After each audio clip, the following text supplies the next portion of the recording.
Televisions. How many do you have in your home right now? In 1939, the New York World's Fair presented the first electronic television sets.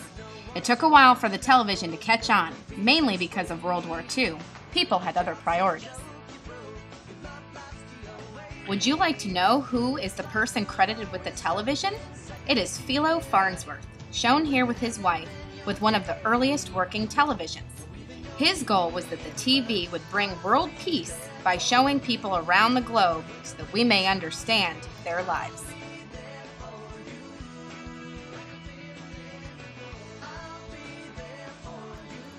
In the beginning, a television set cost more than $400, which was a month's salary for an average American. The television set was enormous, but the screen was the size of a paperback book. There was not much to watch, and the picture was often shadowy and dim. The shows available were mostly boxing and wrestling matches, and variety shows, which would feature dancers, singers, and comedians. The 1950s are still considered to be the television's golden age, where new ideas, standards, and technology led to programs that are even today still considered classics. Such examples are Leave It to Beaver, Father Knows Best, and the most popular TV comedy ever, I Love Lucy. Americans loved TV from the start. Television sets became less expensive, and within several years, more than 10 million homes had antennas sprouting from the tops of their roofs. Technology grew exponentially. The screen became larger, the picture became clearer, and hundreds of television stations went into business around America. Elvis Presley performed Hound Dog on the Milton Berle Show on June 5, 1956. Audiences were shocked to see his bottom half shaking.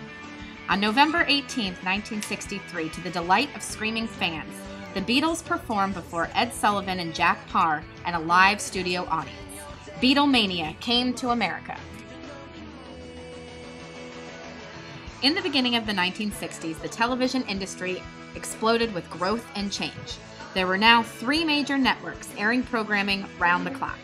Color television transformed the viewer's experience, as did the new feeling that faraway places were no longer so far away. The Kennedy-Nixon debates were televised, and Americans could see how their candidates would respond live under pressure. In 1963, Walter Cronkite delivered the news that President John F. Kennedy had died after being shot during a motor parade in Dallas. Millions of Americans watched the president's funeral and shared tears at seeing his son, John, salute his father's casket. One amazing event captured on television was Dr. Martin Luther King's I Have a Dream speech, given from the Lincoln Memorial in Washington, D.C. In 1969, over 720 million people watched as astronauts Neil Armstrong and Edwin Buzz Aldrin became the first men to set foot on the eerie lunar landscape. From the 1970s to the 1990s, there were many quality shows that sprang up for the viewers to enjoy.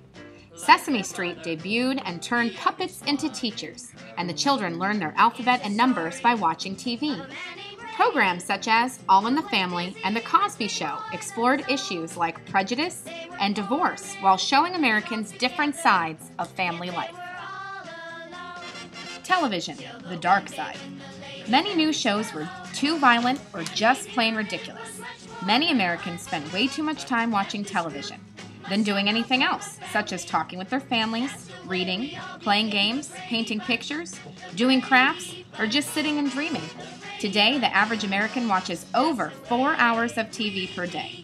Certainly, this wasn't what the inventors of the television had in mind when they struggled to perfect the technology that would bring art and culture into American living rooms.